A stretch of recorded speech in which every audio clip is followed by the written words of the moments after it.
сіздер енді бірінші рет таргет жасап отырған болсаңыздар, онда сіздерде тек мынандай тек бір ғана нәрсе болу керек. Енді таргет жасалғаннан кейін 2-3 жылдан бері бізде осындай көптеген шығып тұрады. Сіздерде тек бір ғана нәрсе шығу керек, мынандай бетінде тек біреу ғана тұру керек. Енді қалай біз долларды рубльге ауыстырамыз?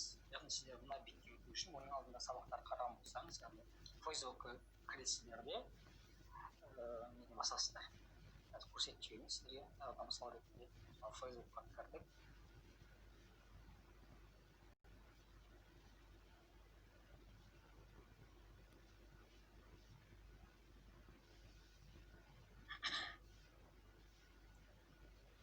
Қазір біздің Facebook'ымыз ашылады. Facebook ашылады, сіздер сол жақта еще атыңызды басып, мына жерде реклама түрде осы жаққа өтетін болсаңыздар автоматты түрде сіздер мына бетке боласыздар. Енді біз қалай долларды рубльге ауыстырамыз? Ол үшін сол жақта жерде точкалар тұр, осыны басасыздар. Және настройка рекламный аккаунт түрде осыны басасыздар.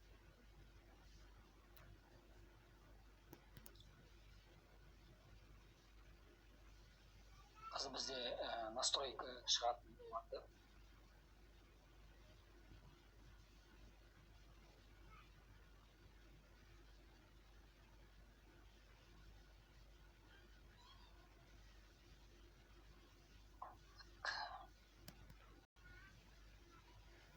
Настройка бізде шықты. Сіздерде осылай кірген уақытта мына жерде доллар США деп жазылып отыруы мүмкін. Енді бұны біз рубльге ауыстыру керекпіз. Ол үшін не істейміз? Ол үшін жай ғана мына жерден сіздер мысалға атын өзгертсеңіздер болады. Айталық доллар несі қателесіп кеткен үшін рубль. Одан кейін мына жер изменить рекламу, изменить валюту дегенді басамыз. Мына жерге доллар шығып тұр, соның үстінен басып біз бұл жерден российский рубль дейін барамыз. Неге рубльмен жүрген дұрыс? Өйткені сіздер ертең 100 доллармен қателесіп кеткен жақсы ма, әлде 100 рубльмен қателесіп кеткен жақсы ма, соны естеріңізде сақтағандар жөн. Лучше рубльге қойғандар дұрыс, яғни российский рубльмен басамыз. Одан кейін создать аккаунт деген бар. Создать аккаунт.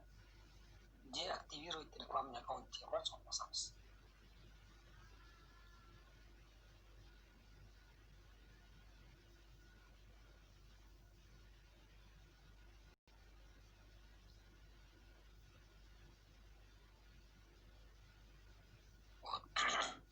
Осылай шықты. Одан кейін мына жерден сіздер создать рекламу дегенді басасыздар.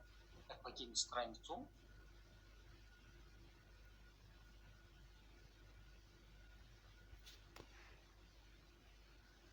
Автоматты түрде уже сіздердің таргетингке жіберетін рекламаларыңыз рубльге уже ауысатын болады. Осыдан кейін уже таргетинг рекламасын рубльге ауыстырғаннан кейін жібере беруге мүмкіндіктеріңіз бар. Мысалы трафик деген басайық.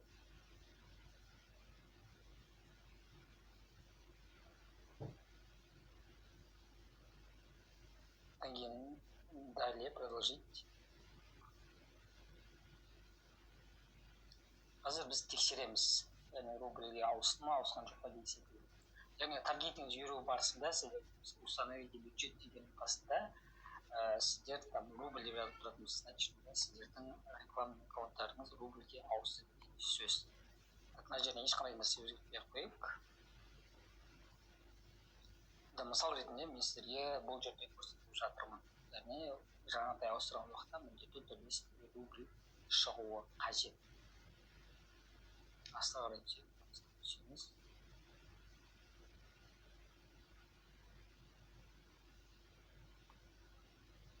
Вот, көрдіңіз бе?